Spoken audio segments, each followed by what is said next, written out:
pour que vous soyez moins dépendant des subventions et des différents modèles classiques qu'on a pu voir jusqu'ici sur les questions de financement. On travaille également dans ce sens-là avec d'autres acteurs de l'écosystème, notamment avec des entreprises et aussi des bailleurs de fonds, pour le moment au Maroc et j'espère dans les années à venir en Afrique. Voilà. Euh, Bonsoir tout le monde. Je m'excuse, madame, pour le petit retard. C'est Alassane Gueye de la Mauritanie, Africa Yopin. Pas de problème. Ben, bienvenue dans la session et on vient juste de commencer. J'étais à ma présentation, donc c'est pas, vous avez rien raté jusque-là. Voilà. Donc, sans plus tarder, je vais vous introduire rapidement les objectifs de cette session et puis ensuite, je commencerai par une petite.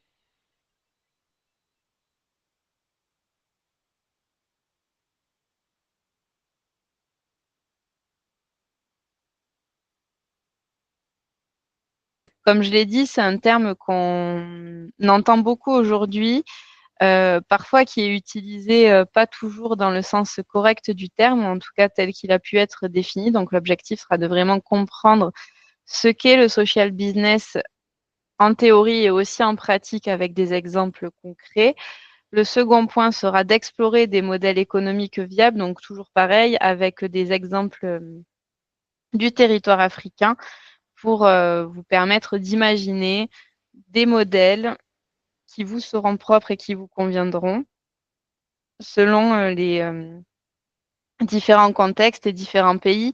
Il y aura deux modèles qui seront présentés durant la session. Le premier viendra du Togo et le deuxième de Madagascar. Donc, j'ai fait exprès de choisir des pays différents pour vous permettre de voir un petit peu ce à quoi ça pourrait correspondre et donc vous permettre de le transposer dans vos pays aussi. Et le dernier point sera de commencer, en tout cas de vous sensibiliser sur les outils qui sont nécessaires pour initier une démarche de social business ou d'entrepreneuriat social avec des outils notamment très connus comme le Business Model Canva, une rapide présentation et avec l'idée de pouvoir discuter, notamment si certains d'entre vous ont commencé à réfléchir à des modèles d'entrepreneuriat social et souhaiter en discuter ou challenger ou en tout cas témoigner pour, devant les autres ici. Je rappelle qu'on est dans un espace bienveillant, donc il y a et n'hésitez pas à échanger entre vous, c'est aussi l'objectif de ces séances. Voilà. Pour parvenir à ces trois objectifs, nous aurons donc cette partie introduction avec une petite question, enfin deux petites questions même, je dirais. La deuxième sera la définition de l'entrepreneuriat social pour arriver aux principes valeurs à différents modèles économiques possibles. Ensuite, il s'agira d'observer quels sont les défis et les opportunités en Afrique du social business et enfin de conclure sur comment est-ce qu'on intègre une approche de social business, comment est-ce qu'on la pense dès le début pour vous aider à initier la réflexion sur ce levier, ce mécanisme potentiel de financement qui sort du coup du modèle subvention qui vient le compléter. Voilà, donc je vais arrêter un petit peu de parler sans plus attendre. Et pour cette partie d'introductive, je voulais savoir ce que vous attendiez de cette session et si vous aviez déjà entendu parler du social business ou de l'entrepreneuriat social et qu'est-ce que ça évoque pour vous. Donc, je vous laisse peut-être soit prendre la parole comme on est 26. Je vous laisse peut-être prendre la parole, ça sera plus animé. Donc, Bon, moi, je veux bien prendre la parole. Là, je suis un peu dans un endroit un peu bruyant. Je serai à domicile sous peu. Mais quand même, bon, le social business, nous en avons un peu aussi parlé la dernière fois avec Madame Khadija quand il était question de l'économie sociale et solidaire. Mais c'est un volet que nous brûlons tous sûrement d'envie de développer avec vous. tout à fait, sans surprise, comme vous avez dû le voir, tous les modules se suivent et en un ordre chronologique spécifique. Et l'entrepreneuriat social s'inscrit dans le l'ESS. Donc, effectivement, Khadija a eu l'occasion d'en parler. à fait. Pour les autres, qu'est-ce que vous attendez de cette session?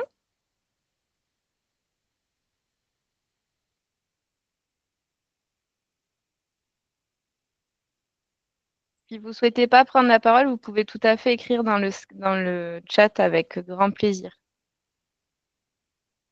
Oui, François Kayembe, je vois, a levé la main. Oui, merci madame pour l'octroi du verbe. Je suis très flatté pour la thématique d'aujourd'hui. Ce que nous attendons en est que vous nous donnez des idées palliatives pour le renforcement des capacités des jeunes dans le domaine entrepreneurial. C'est un peu ça. Ok, effectivement, on va avoir des outils qui pourront servir aussi pour les jeunes entrepreneurs que vous accompagnez, ainsi que pour vous, puisque l'entrepreneuriat social peut aussi être pour d'autres personnes que des associations. On va aussi revenir sur les principes qui vous permettront, j'espère, de s'identifier. Je vois que Prudence Massing a levé la main aussi. Merci madame, bonjour. Pour moi, mes attentes sont, j'aimerais apprendre concrètement ce qu'est l'entrepreneuriat social, vu que de nos jours, il y a beaucoup de jeunes qui parlent de cette thématique. Et également comprendre comment développer un projet à impact social qui soit économiquement viable, adapté à notre contexte au Cameroun et qui nous permet de contribuer concrètement au développement de notre communauté. Merci. C'est tout à fait l'objet de la session. Du coup, j'espère qu'elle répondra à vos questions. N'hésitez pas vraiment entre chaque partie à interagir et à ouvrir votre micro pour discuter. Ça sera, je pense, d'autant plus instructif et concret. D'autant plus que Camille Lab est, je tiens à le préciser, une entreprise sociale. Donc, normalement, je dois pouvoir répondre à vos questions. Je vois que Israël Yaovi Daignon a levé la main. Oui, merci beaucoup. Je suis Israël Daignon de l'ONG Carrefour Jeunesse Afrique au Bénin. La thématique, elle est importante et déjà, en tant qu'ONG, je pense que l'intérêt pour nous serait de savoir à travers cette séance comment nous pourrions amener les entreprises à travailler avec nous déjà en s'appuyant sur leurs responsabilités sociales, hein, qui au Bénin aujourd'hui, je pense que c'est appelé à s'accroître davantage et tout. Comment on peut s'organiser pour mieux travailler avec cette entreprise-là? Merci.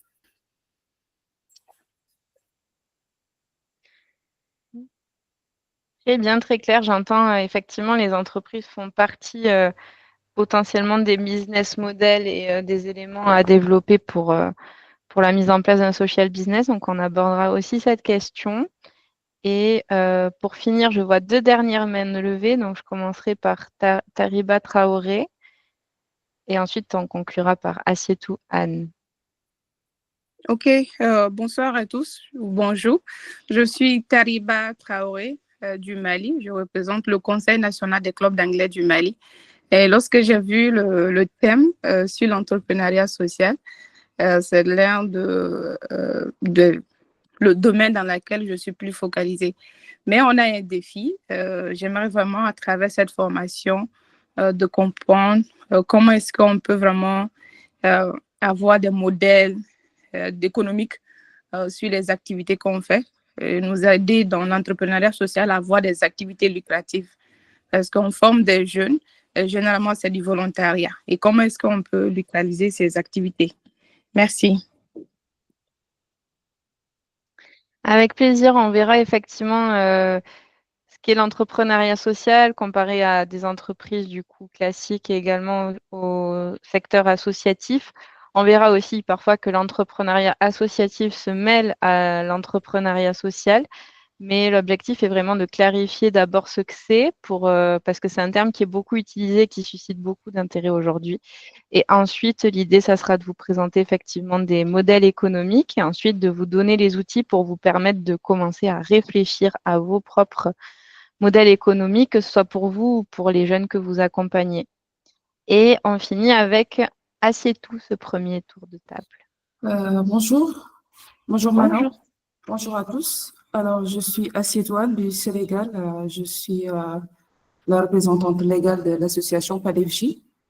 Donc, ma question est relative à la synergie à mettre sur pied pour relever les défis liés à l'entrepreneuriat social. Parce que nous évoluons dans le domaine de l'entrepreneuriat social solidaire à travers nos projets à impact communautaire que nous menons jusque-là et des programmes. Et le défi principal, c'est cette synergie d'action entre, que ce soit les acteurs publics, privés, et plus aussi l'impact que les organismes internationaux peuvent avoir en soutenant les initiatives que nous menons sur le terrain. Merci. Merci pour la prise de parole. Et effectivement, ça serait intéressant d'avoir vos retours d'expérience durant la session, du coup, pour justement être concret et arriver à illustrer. Moi, j'essaye toujours dans la mesure du possible, d'illustrer avec des cas concrets. Je pense que vous avez dû le voir lors des dernières sessions. On est des coachs qui essayons vraiment de travailler sur le concret pour vous être le plus utile. Donc voilà.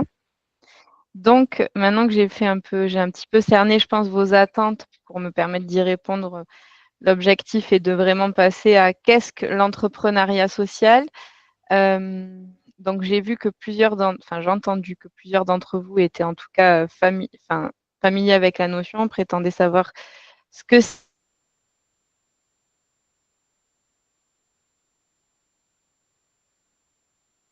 indiquer un cadrage sur la notion.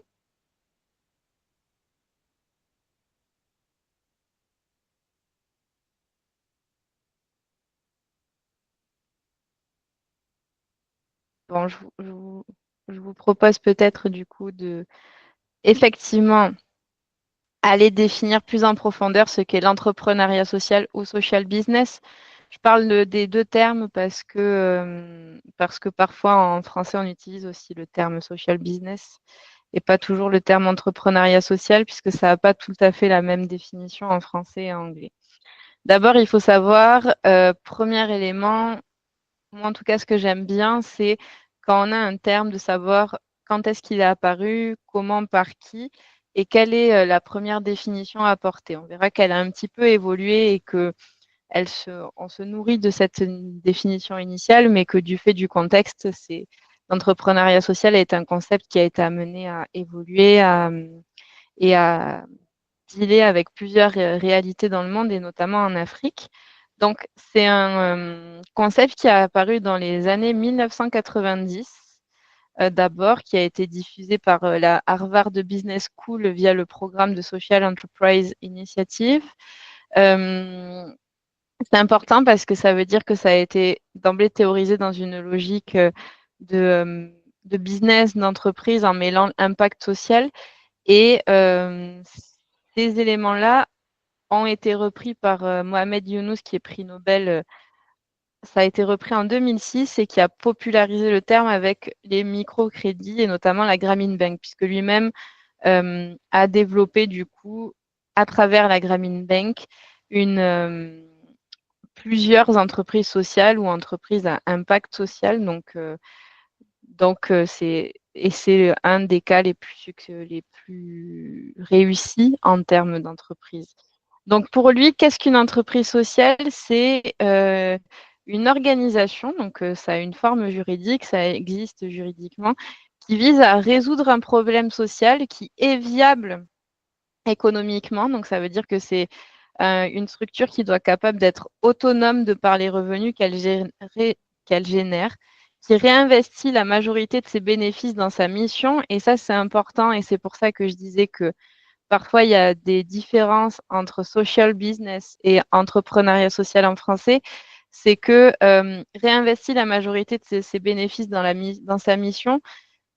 Lorsqu'on est une association, on ne peut pas avoir de bénéfices. Donc, ça veut dire que pour une association, on peut parler d'entrepreneuriat associatif dans le sens où la totalité des bénéfices récoltés par l'activité économique de l'entrepreneuriat social, ces bénéfices-là sont totalement réinvestis dans du coup la mission sociale, alors que pour des entreprises sociales donc, qui ont des statuts autres qu'associatifs, il est possible de faire des bénéfices. Après, en général, c'est jamais des énormes bénéfices pour les personnes, puisque l'entrepreneuriat social ne vise pas à enrichir les gens, elle vise à répondre à un problème social d'abord. Donc, il est possible néanmoins de générer des bénéfices lorsqu'on n'est pas une association à travers ces méthodes, mais souvent, c'est quand même pas énorme en termes financiers. Et il y a une volonté qui sent dans les statuts de la structure de réinvestir les bénéfices dans la mission, sociale ou environnementale par ailleurs. Donc, tenant compte de cette définition de Mohamed Younous et également du monde académique, il est considéré comme étant entreprise sociale toute activité ou processus privé d'intérêt général organisé avec une logique entrepreneuriale et dont l'objectif principal est de répondre à un problème social, environnemental et non de maximiser les profits. Effectivement, c'est vraiment clé, c'est-à-dire que l'entrepreneuriat social est régi par des outils issus du monde de l'entreprise. Donc, on va parler de business plan, de business model Canva, de plan financier. On va parler également, dans les KPI, il y aura également des notions de revenus très fortes. Mais ces outils-là sont mis à disposition pour résoudre un problème social ou environnemental et pas pour maximiser les profits, c'est-à-dire qu'on ne fait pas de l'entrepreneuriat social pour s'enrichir personnellement, on le fait pour répondre à une cause, ce qui explique que on peut faire un petit peu de profit ou lorsqu'on fait de l'entrepreneuriat social dans la section association, on réinvestit la totalité de ses profits dans la mission. Ça, c'est quelque chose qui est vraiment clé dans la définition et à garder en tête. Donc, comme vous l'aurez compris, justement, si on passe à la slide d'après, l'entreprise sociale vient un petit peu prendre des logiques de l'entrepreneuriat classique et également des logiques des associations, puisque traditionnellement, ce sont les associations et les OSC, les organisations à but non lucratif, qui répondent à des problématiques sociales et ou environnementales. Les entreprises sont plutôt orientées profit. Et en fait, l'entreprise sociale vient essayer de joindre les deux, c'est-à-dire essayer de joindre la mission sociale environnementale avec le côté économique. C'est l'idée que lorsqu'on fait du social, on peut être budgétairement à l'équilibre, c'est-à-dire qu'on peut allier social et économique en faisant pas en faisant pas forcément des bénéfices, mais au moins en auto-finançant l'activité que l'on fait grâce à notre modèle économique. Et c'est là où c'est un petit peu la magie de l'entrepreneuriat social, c'est que ça permet de joindre les avantages, je dirais, des deux autres pôles économiques, puisque je le rappelle, une entreprise classique a pour objectif premier le profit. Ce profit est distribué aux actionnaires.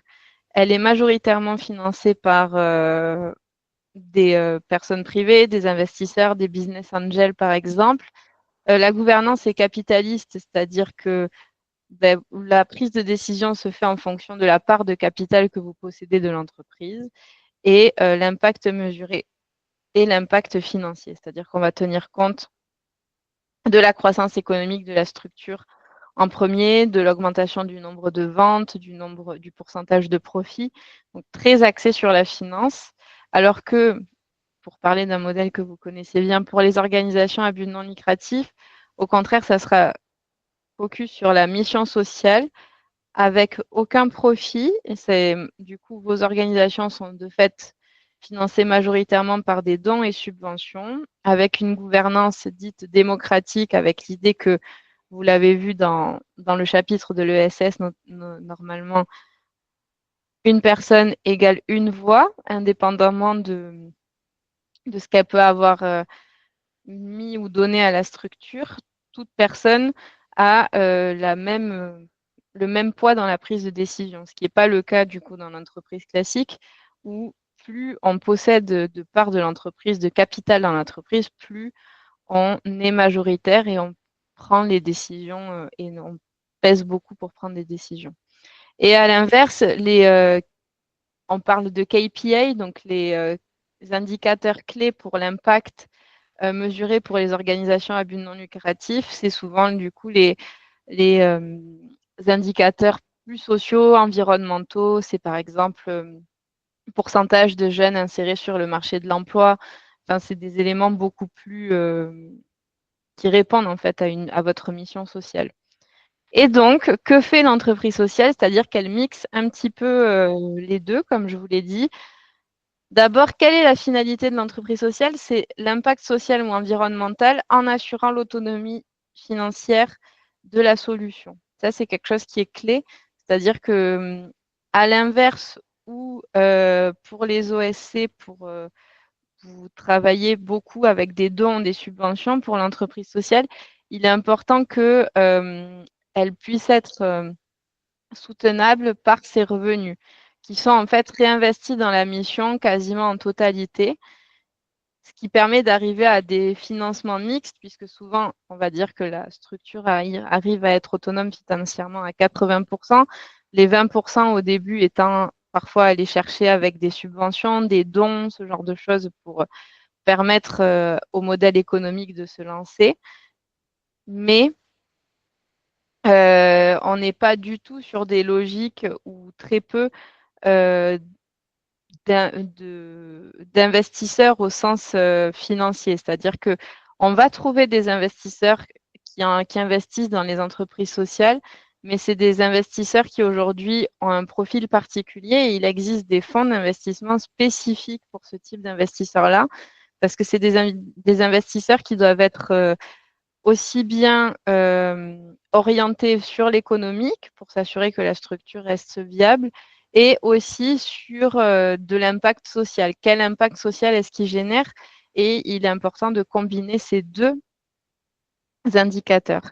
Et la gouvernance est participative, hybride, c'est-à-dire qu'on essaye de consulter le maximum de personnes qui sont dans les organes de gouvernance de l'entreprise sociale avant de prendre une décision. C'est notamment, par exemple, le cas les coopératives pourraient être considérées comme un statut d'entrepreneuriat social, par exemple, dépendant du cadre législatif existant dans vos différents pays. Voilà, donc pour être très clair, j'espère que ça vous a permis de réfléchir concrètement à ce qu'était une entreprise sociale, c'est-à-dire que c'est une structure qui applique les cadres de l'entreprise pour arriver à sa mission sociale d'abord. Je vais m'arrêter un instant parce que je sais que c'est une définition qui est parfois un petit peu ambiguë. Est-ce que vous avez des questions? Est-ce que vous avez des éléments d'interrogation avant que j'aille sur une autre partie?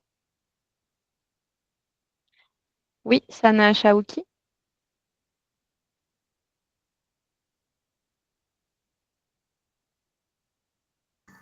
Bonjour.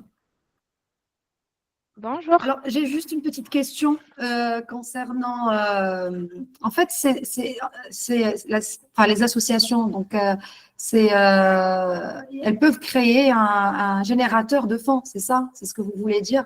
Par exemple, comme les coopératives au Maroc, je parle du cas du Maroc, ou une association qui a des locaux, par exemple, qui peut les mettre en location et le bénéfice pourrait servir à l'association?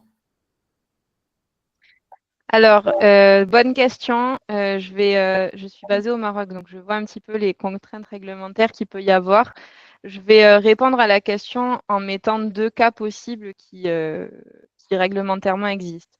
Le premier, soit vous êtes dans un pays qui a développé déjà le cadre réglementaire d'entrepreneuriat social qui l'a défini.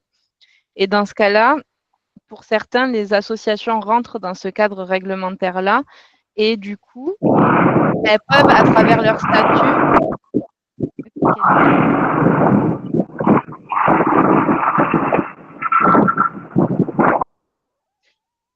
du coup, je disais, pardon, j'ai eu un petit peu de pollution sonore.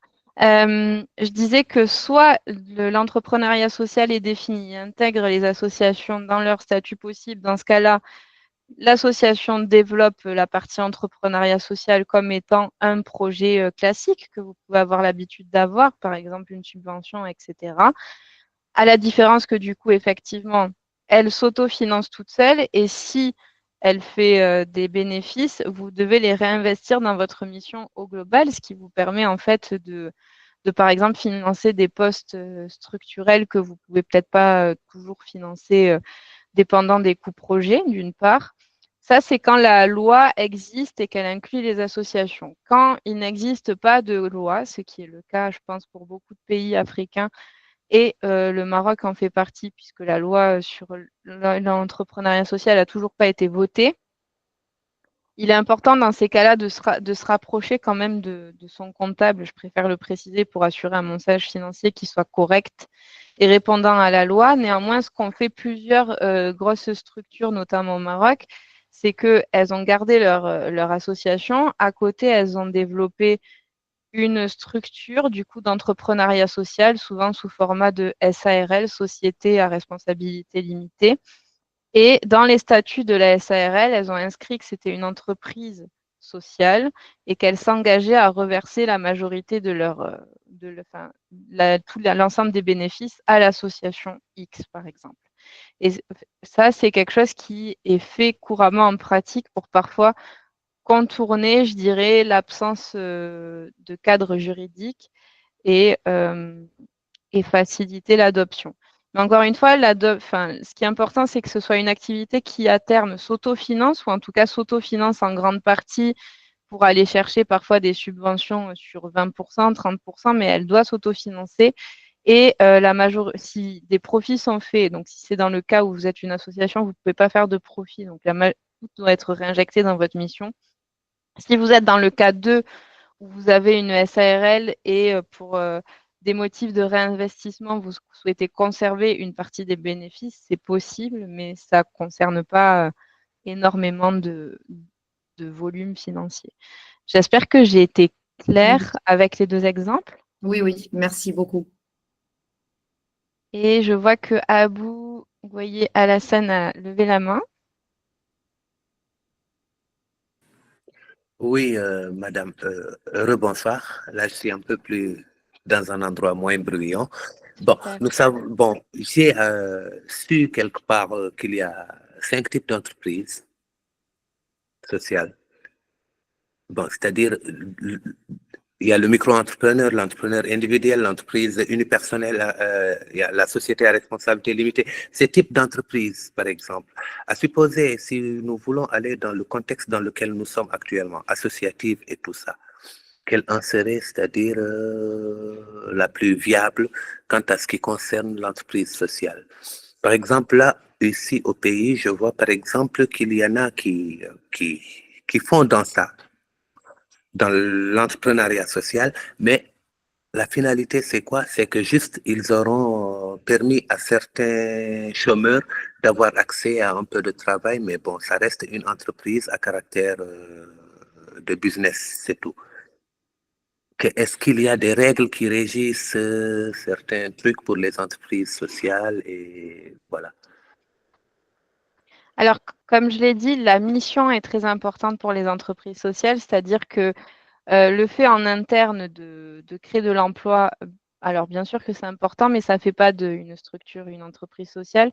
Une entreprise sociale, c'est une structure qui a une mission sociale ou une mission environnementale avant tout. Je vais y venir, il y aura deux cas qui vous permettront d'illustrer concrètement comment est-ce qu'on répond à un problème social ou environnemental. Mais par exemple, je vais donner des exemples rapides.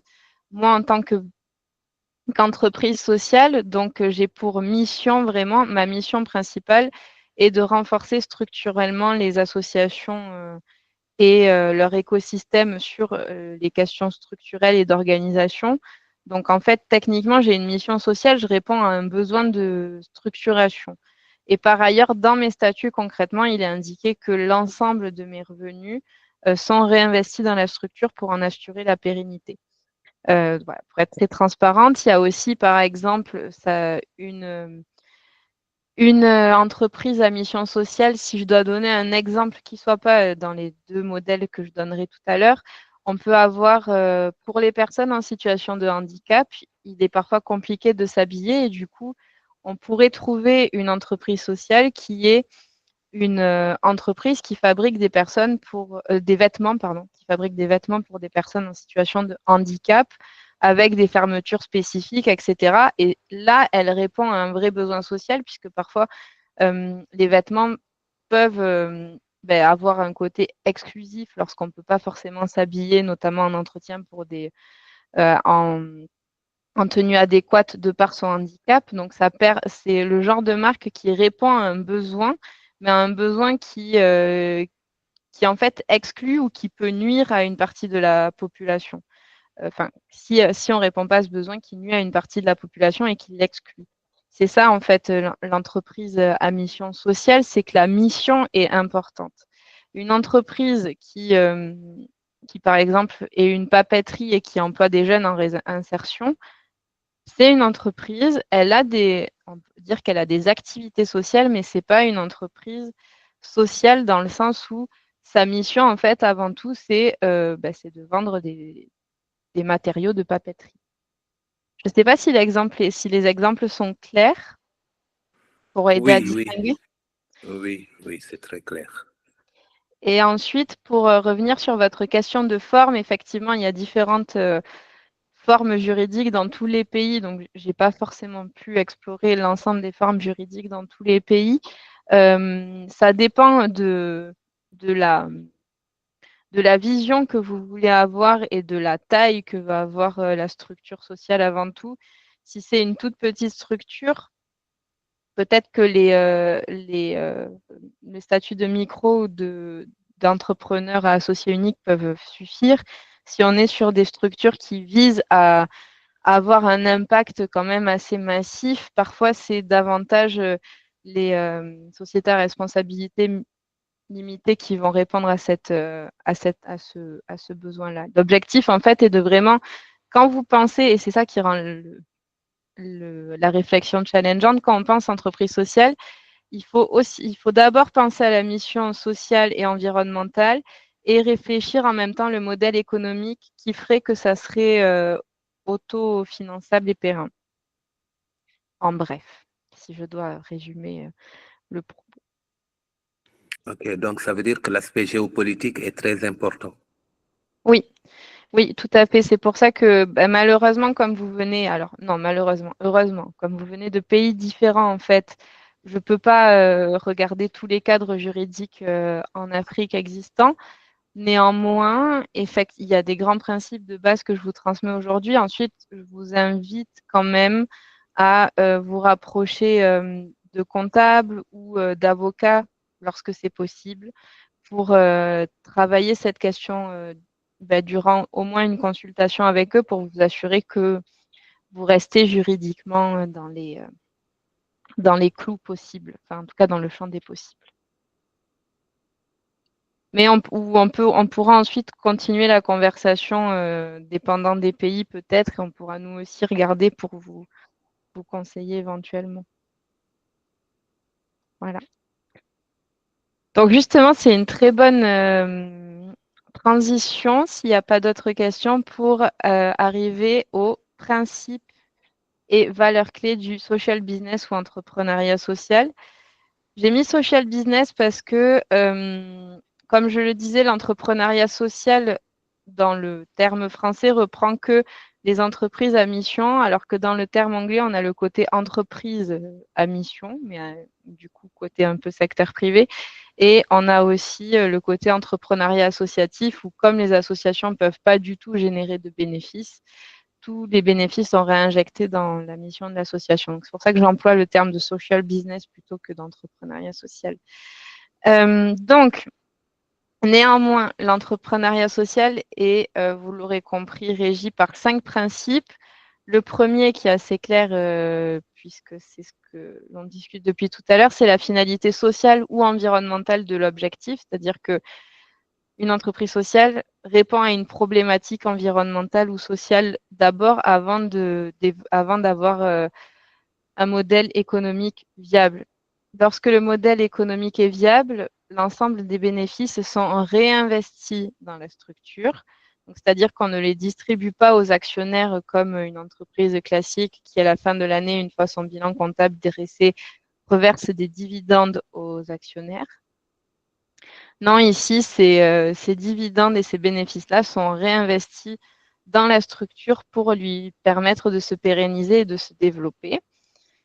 On a ensuite la partie de gouvernance qui est très importante puisque, contrairement à une entreprise classique où le nombre de parts fait peser plus ou moins dans la prise de décision de la structure, la gouvernance pour l'entreprise, pour le social business et l'entreprise sociale, c'est vraiment l'idée de consulter un maximum de personnes et d'avoir au maximum une personne égale une voix pour s'assurer d'une prise de décision qui soit collective.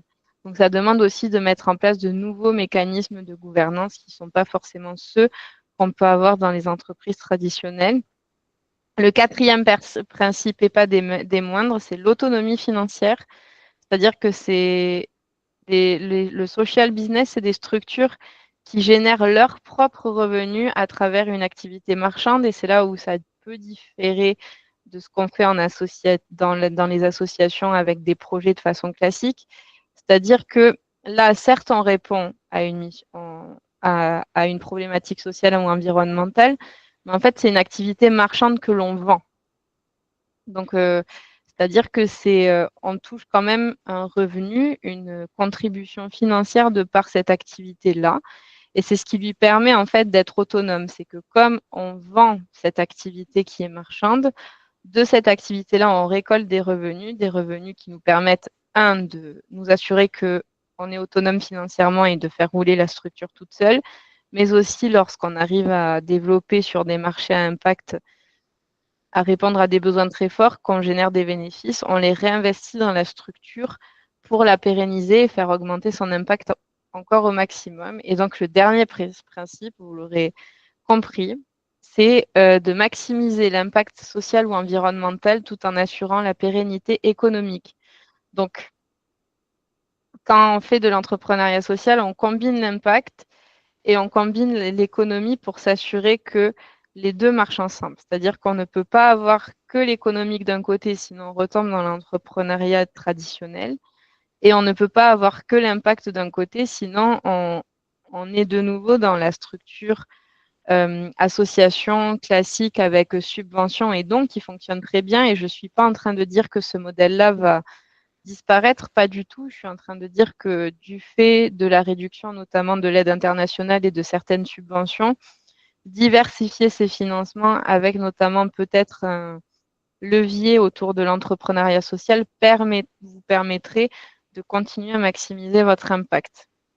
Le propos est vraiment ça, et plus d'être dans la diversification que dans le rejet d'un ou d'une forme de financement, bien sûr dans la mesure de vos dispositifs légaux et de ce qu'il est possible de faire dans vos contextes géopolitiques aussi. Mais c'est un levier qui, en tout cas, peut être intéressant à avoir. Néanmoins, il est important de dire que ça demande des compétences spécifiques puisque ça demande des compétences associatives pour répondre à la mission sociale. Donc, pour, par exemple, insérer les jeunes, etc., vous avez une expertise, mais ça demande aussi une partie business où si on travaille sur l'insertion des jeunes, il va falloir arriver à marketer le produit comme on market un produit issu d'une entreprise classique, donc avec du marketing, avec du storytelling, avec du coup le développement d'offres spécifiques. Je sais que c'est des mots qu'on n'a pas forcément l'habitude d'entendre en tant qu'association ou OSC, mais si on va vers ce levier d'entrepreneuriat social, c'est des mots qui deviennent essentiels, puisqu'en fait, en devenant une activité marchande à impact social ou environnemental, on doit s'approprier les codes de l'entrepreneuriat classique pour toucher nos consommateurs finaux.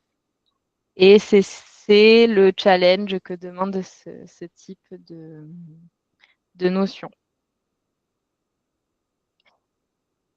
Est-ce que vous avez des questions?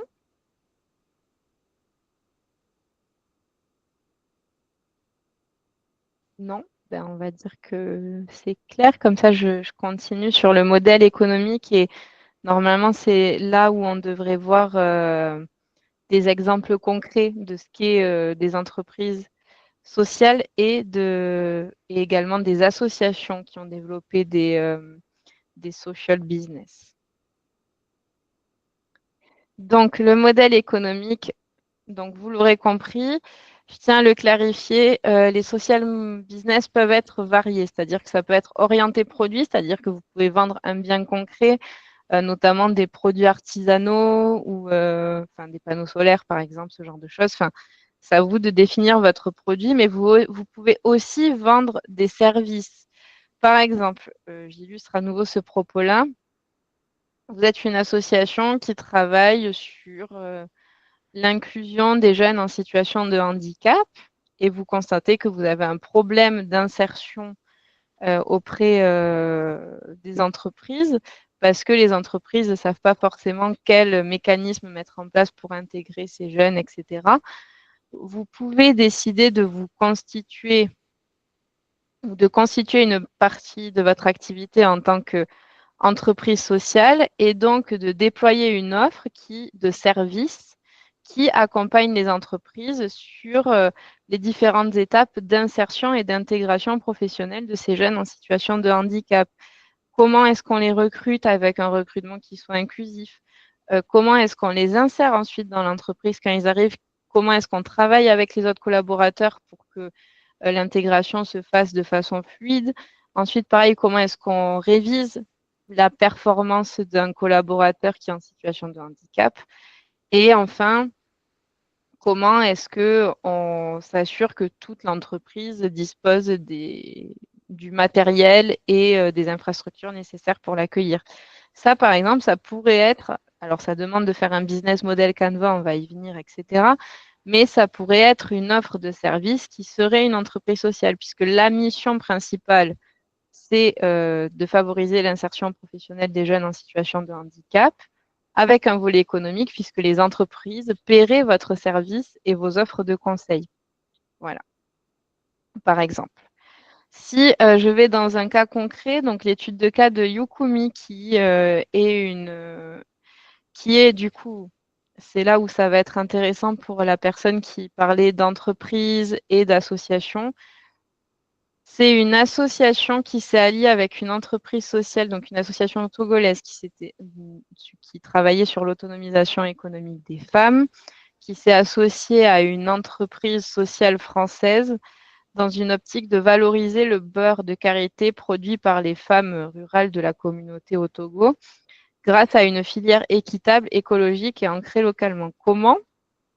En fait, l'entreprise sociale, l'association a créé avec l'entreprise sociale Yukomi une expérience unique dans le sens où ils ont marketé ensemble le produit pour qu'il soit ensuite exporté dans d'autres pays. Il y avait en France, en Belgique, dans plusieurs pays en Europe. Et l'idée, c'est que comme elles avaient créé le produit ensemble, Yukomi reversait la majorité de ses bénéfices à l'association togolaise pour qu'elle puisse continuer son activité du coup de packaging, de marketing qui correspondent en fait à un produit dit prestige et également qu'elle puisse faire les tests cosmétiques nécessaires pour l'Europe, par exemple. Et ça permettait du coup à l'association de vraiment développer toute cette partie-là. L'entreprise française, en fait, était un intermédiaire comme une marketplace pour assurer les ventes en Europe auprès des consommateurs européens.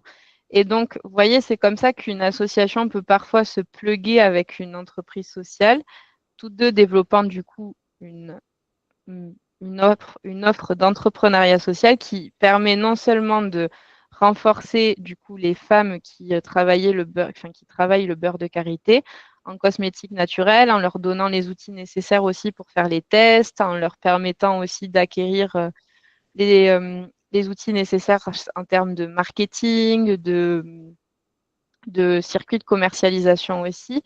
Et de l'autre côté, du coup,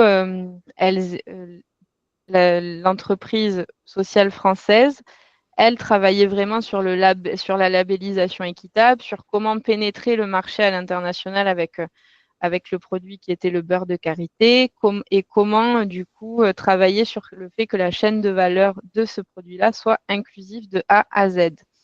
Ensuite, en ayant à tête l'impact social et environnemental, c'est-à-dire que l'entreprise était drivée par le fait de contribuer à l'autonomisation économique de ces femmes-là, et à la fin, de par le fait que l'entreprise reverse une partie de ses bénéfices, l'association a pu acheter son propre moulin pour produire le beurre de karité, et donc les femmes étaient plus dépendantes, par exemple, des moulins qui étaient souvent du coup gérés par des hommes puissants du village.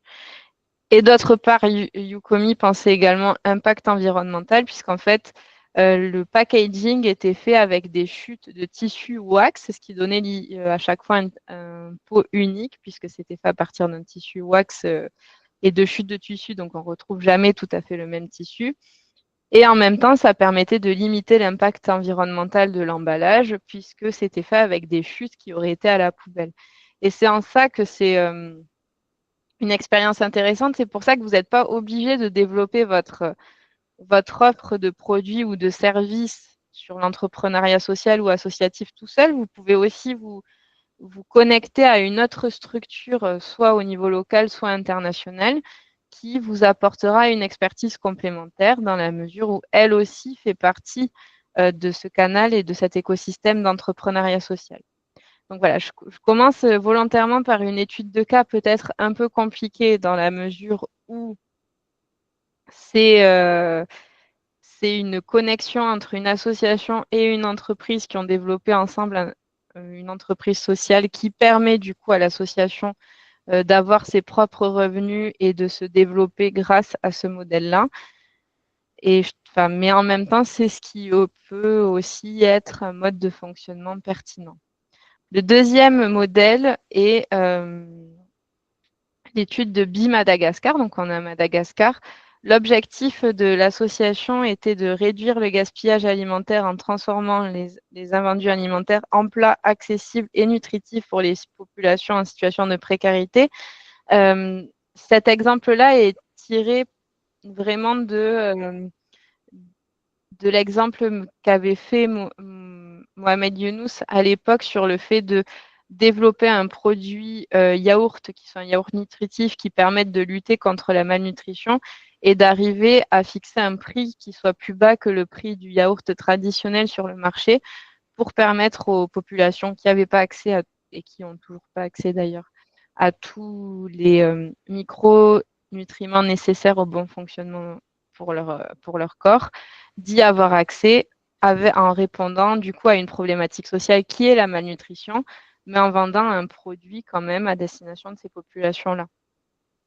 Donc, le modèle économique de Bi-Madagascar repose sur le fait de collecter les surplus alimentaires auprès des restaurants, des supermarchés et des marchés à Madagascar, notamment des légumes qui commencent à pu être très jolis, etc. Donc, ils les récoltent, ils les font sécher grâce à des cuisines qu'ils ont développées et ils les mettent en produits prêts à consommer. Donc, ça peut être de la soupe lyophilisée, ça peut être des pâtes, ça peut être des barres dépendant du produit qu'ils récoltent. Et ensuite, du coup, ils le revendent à un prix solidaire. Donc, l'objectif n'est pas de concurrencer les grosses marques sur le marché, que ce soit pour les soupes lyophilisées, pour les barres énergétiques disponibles. Mais donc, ils sont vendus moins cher que les prix du marché parce que aussi fait avec du surplus alimentaire. Donc, ils ne payent pas non plus ou ils payent moins la matière première que les fabricants classiques. Et du coup, ça leur permet d'arriver à de dégager un bénéfice qu'ils réinvestissent dans leurs activités. Ça, par exemple, c'est une activité qui demande beaucoup de coûts puisqu'il a fallu acheter des laboratoires de cuisine, tester en R&D, en recherche et développement, les différentes recettes. Et donc ça, pour le moment, c'est une activité qui est soutenue en modèle hybride, donc avec des subventions, puisque pour se développer, ils ont eu besoin d'avoir recours à des subventions et notamment au fonds d'innovation et de développement, le FID. Ils font du mécénat alimentaire puisqu'ils récoltent de façon gratuite les surplus alimentaires auprès des restaurants, supermarchés et marchés avec des conventions. Et ensuite, du coup, ils ont un modèle où également par la vente, ils génèrent leurs propres revenus qui, d'année en année, vont être amenés à grossir également. Mais ils sont avant tout drivés par une mission sociale et environnementale, la première étant de réduire le gaspillage alimentaire, la deuxième étant d'améliorer la sécurité alimentaire dans un pays comme Madagascar, ce qui est important. Et la troisième, c'est que effectivement, en développant cette entreprise sociale-là, en tout cas cette activité d'entrepreneuriat social, puisque c'est une ONG, BI est une ONG. Du coup, en développant cette partie d'entrepreneuriat social, ça a contribué aussi à créer de l'emploi et à insérer des femmes et des jeunes qui soient sur le territoire malgache. Voilà, donc, et ça, du coup, c'est aujourd'hui, donc comme je l'ai dit, ils sont sur un modèle hybride puisque c'est parfois c'est un service qui demande qu'il y a un coût d'entrée assez grand puisqu'il faut développer un laboratoire, il faut développer des process, il faut assurer les tests d'hygiène quand on est dans de la nourriture ou dans de la cosmétique. Mais à terme, c'est quelque chose qui, une fois que cet investissement-là est fait et les subventions d'entrepreneuriat social peuvent permettre de le faire, ça permet d'avoir un modèle beaucoup plus allégé puisque la matière première, en fait, est gratuite, comme c'est du surplus alimentaire, et ça permet donc de revendre à prix réduit sur le marché pour lutter contre la malnutrition et favoriser la sécurité alimentaire. Voilà, ça c'est deux exemples que je voulais montrer en termes successful. C'est des exemples qui sont assez gros et qui demandent beaucoup d'ambition et qui demandent de réfléchir leur modèle économique vraiment dans le temps. Mais comme je l'ai dit, on peut aussi faire des offres de conseils destinées au secteur privé qui peuvent se mettre en place rapidement et avec un coût d'infrastructure qui soit moins cher, puisque quand on fait du conseil et de l'accompagnement, ça demande de la matière grise, mais ça ne demande pas toujours un investissement sur un local, sur un laboratoire, sur des tests cosmétiques alimentaires. Voilà. Donc, j'ai fait un petit peu un tableau comparatif, comment est-ce qu'ils fonctionnent, c'est leurs deux approches. Donc, ce qui est important, c'est que les deux sont drivés par des missions sociales, certes différentes. La première, c'est pour Yokumi, c'était l'autonomisation des femmes rurales au Togo. Pour BI Madagascar, on était sur la lutte contre le gaspillage alimentaire et la sécurité et promouvoir la sécurité alimentaire.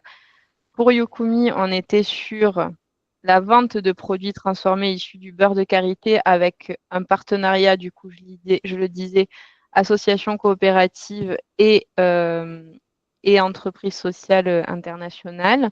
Alors que pour BI Madagascar, on est sur un modèle économique venant de la vente solidaire, du mécénat alimentaire et d'un soutien via subvention. Mais ce qu'on observe dans les deux côtés, c'est que c'est des business qui sont orientés mission sociale, environnementale d'abord, et le modèle économique vient répondre aux besoins de pérennité de la structure, et ça, c'est très important. Et comme on le voit, on ne peut pas agir seul dans l'entrepreneuriat social, comme on ne peut pas agir seul quand on fait des projets associatifs. Donc, l'ensemble des acteurs présents sont quand même connectés à cette initiative-là et travaillent en partenariat avec ces deux structures. Donc, je vais faire une pause là parce que je pense que c'est une grosse partie. Donc, je vous laisse poser des questions. Je pense que c'est important. Prudence, je vois que vous avez levé la main, donc je vous laisse ouvrir votre micro. Ok, merci madame. Moi, je vais parler du cas de Yukumi.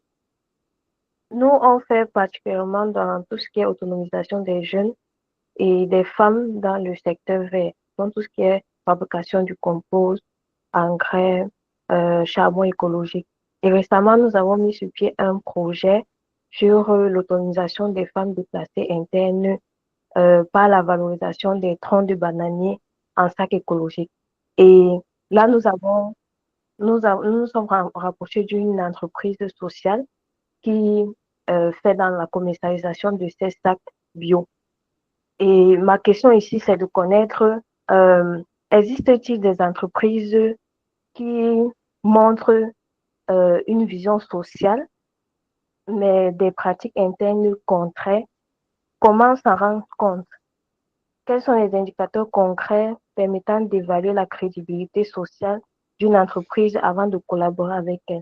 Donc, c'est en fait ici, pour ne pas tomber dans le choix d'une entreprise sociale qui montre juste qu'elle fait ça, mais pas derrière, elle est plus tournée vers le capital. Merci. Très bonne question. C'est une question qui n'est pas simple à répondre, surtout dans un moment où certaines entreprises font beaucoup de greenwashing, de pinkwashing aussi. La façon la plus simple d'y répondre, c'est de faire une recherche sur l'entreprise elle-même, c'est-à-dire parce que bon, les personnes dans leur entreprise, enfin, qui sont dans l'entreprise, vont en principe dire que oui, l'entreprise a caractère social, et même une entreprise capitaliste va dire que c'est une entreprise à visée sociale parce que parfois ils ont des démarches RSE. Comment le vérifier? Donc d'abord, ce qui est important, c'est de faire, première étape, faire des recherches sur Internet avec la documentation existante, parce que parfois, on peut directement tomber sur des scandales, sur des abus, sur ce genre de choses. Donc ça, c'est la première étape qui, en général, permet de filtrer 80% des entreprises, parce qu'aujourd'hui, comme Internet et les réseaux sociaux sont des grosses sources de diffusion de l'information, si on tombe plusieurs fois sur un article indiquant que l'entreprise a eu des comportements problématiques sur l'exploitation, par exemple, d'enfants, ce genre de choses, ça permet, au bout du 2e, 3e, 4e article, ça permet quand même de filtrer la structure. Le deuxième point, c'est d'être aussi transparente avec elle au moment de la négociation et de lui expliquer que vous avez des process internes, que vous êtes en train de faire ce qu'on appelle une due diligence, donc d'analyser l'entreprise en totalité, et que pour ça, vous auriez besoin, par exemple, d'avoir accès à ses statuts, ou en tout cas un certain nombre de documents qui démontrent que c'est bien une entreprise sociale, donc qui est drivée par la mission sociale. En général, quand on est une entreprise sociale, on le donne facilement parce que ça nous démarque d'autres structures. Donc, si elle choisit de ne pas le donner, par exemple, c'est aussi une preuve, c'est en tout cas ça peut être une partie de la réponse à la question. Et le troisième point, malheureusement, c'est que d'abord, c'est qu'on peut aussi vérifier auprès des fournisseurs et des clients quel retour est-ce qu'ils font de leurs prestations avec cette structure. Est-ce qu'ils ont remarqué des choses qui ne sont pas conformes à la mission sociale ou environnementale, ce genre de choses. Et enfin, le quatrième, c'est que c'est important au moment de la création du contrat de partenariat d'insérer que si durant le contrat, il s'avérait que la structure en question n'était pas, en tout cas, n'était pas drivée ou dirigée vers un impact social en priorité, cela pourrait mener à une résiliation du contrat de partenariat. C'est à peu près les différentes étapes et les différentes solutions qui sont possibles pour le vérifier. On ne peut jamais en être sûr à 100%, ça je tiens à le dire, c'est qu'on ne peut jamais être sûr à 100%, mais en tout cas, c'est des étapes qui permettent soit d'observer ou alors de limiter l'impact de ce type d'éléments. Voilà. J'espère, Prudence, avoir répondu à votre question. Je vois un pouce, Oui, donc je madame. pense que oui. Anassa Maïga, vous avez aussi levé la main. Bonsoir. Et effectivement, j'ai levé la main. Je ne sais pas si vous m'entendez. J'ai une très mauvaise connexion. J'arrive à vous entendre. Ok, d'accord. Là, tant mieux. Donc, moi, c'est Anas Ahmadou Mega depuis Gao, au nord du Mali. Et bon, nous, on a une très mauvaise connexion. Là, c'est tant mieux si vous m'entendez. Moi, ma question, c'est de savoir, au-delà du partenariat ou des partenariats qui peuvent exister entre une association, une ONG et des entreprises, on voit de plus en plus d'entreprises, surtout souvent de grosses entreprises, qui se qualifient d'être sociales, des entreprises sociales, soit à travers des fondations ou des actions qu'elles mènent régulièrement. Et bon, certains pensent que c'est beaucoup plus un fonds de marketing pour permettre de pouvoir bénéficier de certains avantages, que ce soit alléger certaines obligations fiscales et autres là. Que pensez-vous de cela? C'est une bonne question et effectivement, c'est une distinction à faire entre entreprise sociale et entreprise capitaliste qui a développé des mécanismes de responsabilité sociale d'entreprise. Bon, permettez-moi d'être concrète peut-être éventuellement. Bon, si je reste dans le cosmétique pour illustrer l'exemple de Yukumi, effectivement, par exemple, une entreprise cosmétique qui a beaucoup de programmes sociaux à responsabilité sociale, c'est L'Oréal, par exemple. Je cite le groupe parce que je pense que beaucoup de personnes le connaissent aussi. Mais en fait, L'Oréal, alors certes, elle met en place beaucoup de fonds, notamment sur l'autonomisation des femmes, sur l'insertion des jeunes, etc., sur aussi l'estime de soi des jeunes filles pour poursuivre leurs études et lutter contre le décrochage scolaire. C'est vrai, c'est des actions qu'elle met en place avec ses programmes RSE. Mais quand on regarde à la fin de l'année le rapport annuel que publie l'entreprise, en fait, le focus de son rapport annuel est avant tout business, c'est-à-dire que ça va être le nombre de produits vendus, le nombre de chiffres d'affaires réalisés, le nombre de pays dans lesquels L'Oréal est implanté, par exemple. Enfin, je cite L'Oréal, mais ça pourrait être une autre entreprise, vraiment. C'est juste que je pense que L'Oréal est visuel. Et en fait, il n'y a pas du tout d'indicateur dans les premières pages qui soit autour de la responsabilité sociale d'entreprise. Il faut arriver souvent à la fin, c'est souvent les derniers paragraphes où L'Oréal va indiquer être une entreprise engagée sur l'égalité des sexes, etc. Et que du coup, elle mène plusieurs programmes. Mais en fait, ce qui est important de regarder, c'est que c'est une entreprise qui vise avant tout à vendre ses produits et qui reverse en fait ses produits, sa RSE, donc sa responsabilité sociale d'entreprise, représente même pas 10% de son bénéfice. Et elle reverse beaucoup de dividendes à ses actionnaires. C'est-à-dire qu'on est vraiment sur un modèle d'entreprise classique. Et donc, en fait, il faut vraiment faire la différence, effectivement, entre les grandes entreprises qui ont ces programmes de RSE, donc qui donnent parfois une partie en termes de subventions, de fonds, qui soutiennent aussi des initiatives locales, mais elles restent drivées par le profit. Et quand on regarde leur rapport annuel, les chiffres sont très clairs, c'est-à-dire que pour 95% de leur budget est orienté et pensé profit et 5% est reversé à des actions sociales pour justement des logiques de défiscalisation et parfois aussi parce que le DG, le PDG croient en la mission qu'ils portent, enfin en tout cas la mission de responsabilité sociale qui est portée dans ces programmes-là.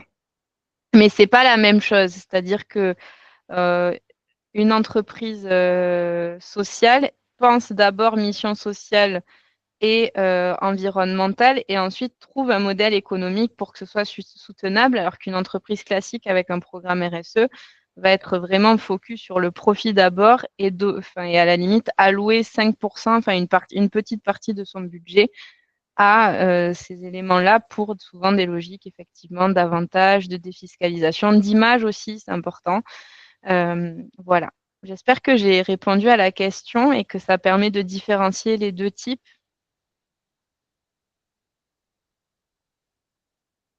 Bon, je vois un clap, donc je pense que oui. Je crois que Régis avait également levé la main, si je ne me trompe pas. Oui, maintenant, je lève la main. Je suis Régis Badiassi du Togo et je me réjouis que vous ayez cité l'exemple de Yukumi pour l'autonomisation des femmes rurales au Togo. Effectivement, c'est une activité de valorisation du beurre de karité qui marche bien, avec lesquelles les femmes du Togo s'en sortent très bien dans la transformation de ces produits. Et je crois que ce modèle d'entrepreneuriat social doit être promu, vulgarisé. Et mon intervention, justement, c'est se focaliser là-dessus, parce qu'il n'y a pas de cadre légal et d'une stratégie de promotion officielle, formelle de l'entrepreneuriat social et sa valorisation dans l'économie formelle.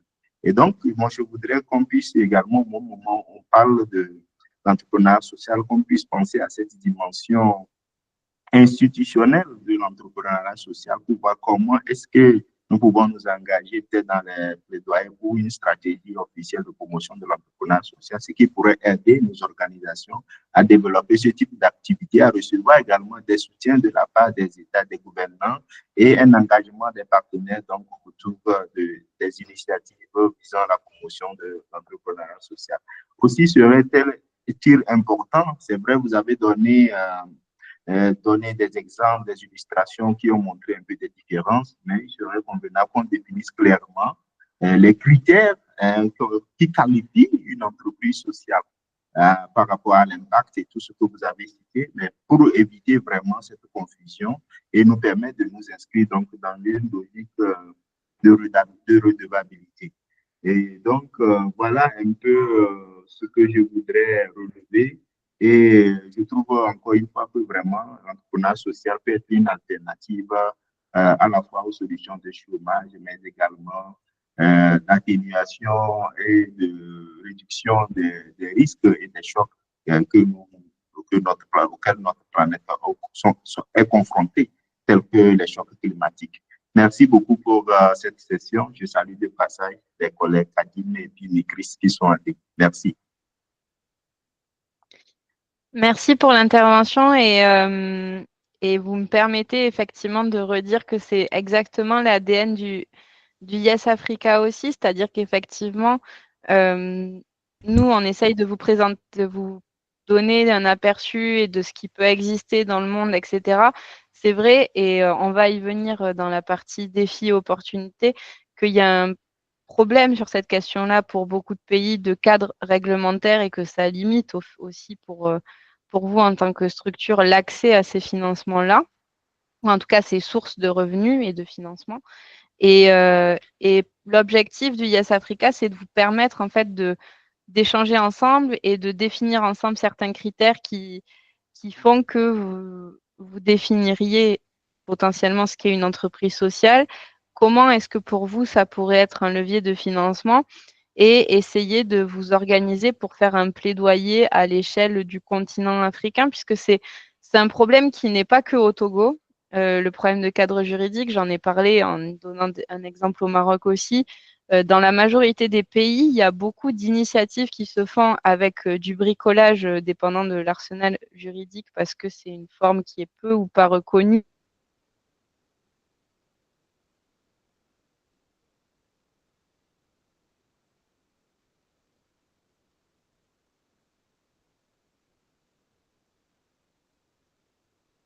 Sur ce levier-là, l'entrepreneuriat social peut y contribuer et pour l'insertion économique et sociale des jeunes aussi. Et ça peut être même créateur de solutions innovantes répondant à un problème local, etc. Donc, moi, on a créé, le Yes Africa a été créé vraiment dans une logique de discussion structurelle sur ce type de problématique. Bon, il y a bien sûr la problématique d'insertion des jeunes qui vous anime tous et toutes. Mais l'idée, c'est aussi pour vous de trouver un moment où vous pouvez échanger sur ces éléments structurels, institutionnels et déterminer potentiellement des axes d'action en commun pour réfléchir ensemble là-dessus.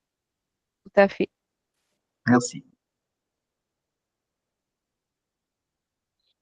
J'espère avoir été claire. Oui, c'est très bien. Merci beaucoup, Manon. Avec plaisir. Et je vois Je vois que Assietou Anne a aussi levé la main. Oui, merci Manon. Alors, c'était juste pour revenir par rapport aux indicateurs de l'entreprise à caractère social dont vous faites référence.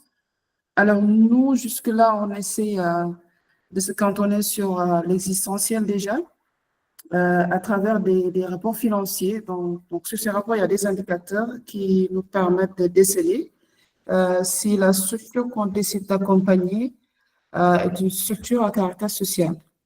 Donc, je parle déjà de la possibilité si les revenus seront investis. Ça, c'est une des choses que l'on vérifie.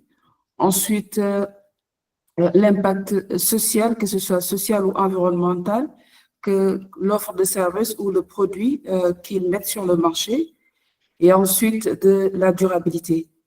Et plus important aussi, s'il y a d'autres acteurs qui y participent, hormis ceux qui ont déjà mis en place la structure.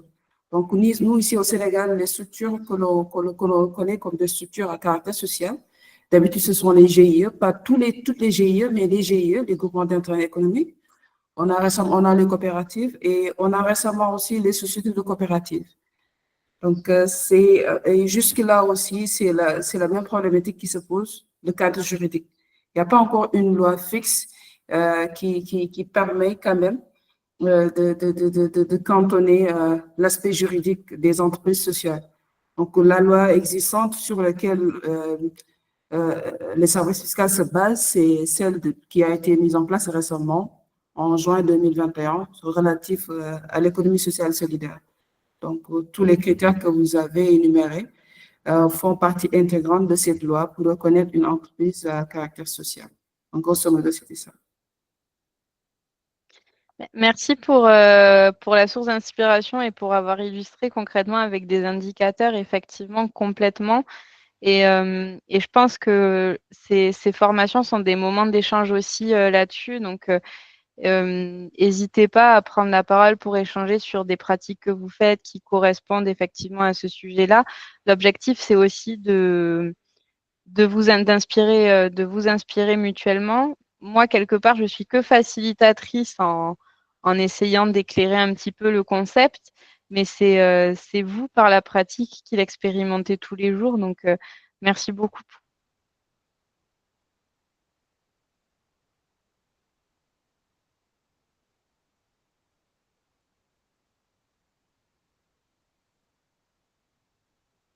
Vous, notamment aborder la question des défis, parce que oui, il y a des défis en Afrique sur cette question-là. Et le premier défi